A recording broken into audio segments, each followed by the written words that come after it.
ऐसा कहा जाता है कि उच्च स्थान पर पहुंचने के लिए कर्म करना होता है, सिर्फ अभिलाषा से कोई महान नहीं बनता।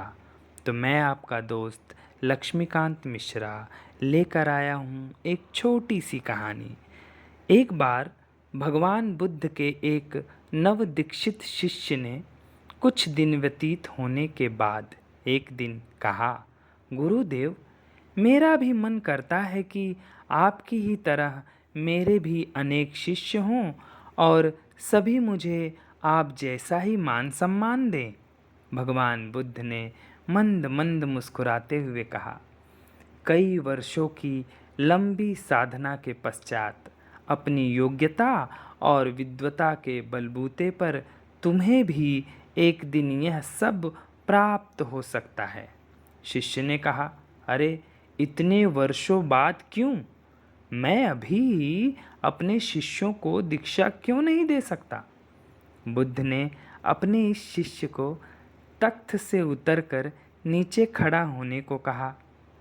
फिर स्वयं तख्त पर खड़े हो गए और कहा, ज़रा मुझे उठाकर ऊपर वाले तख्त पर पहुंचा दो।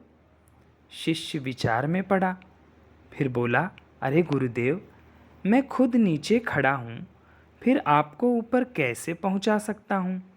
इसके लिए तो पहले खुद मुझे भी ऊपर जाना होगा।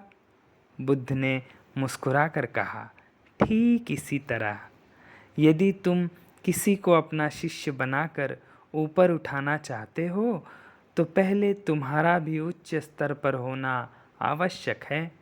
शिष्य भगवान बुद्ध का आशय समझ गया, वह उनके चरणों में गिर पड़ा। तो दोस्तों, ज़िंदगी में किसी को कुछ सिखाना है तो पहले वो खुद सीखना होगा। तो मेरी कहानी सुनते रहिए, सब्सक्राइब कीजिए, खुश रहिए।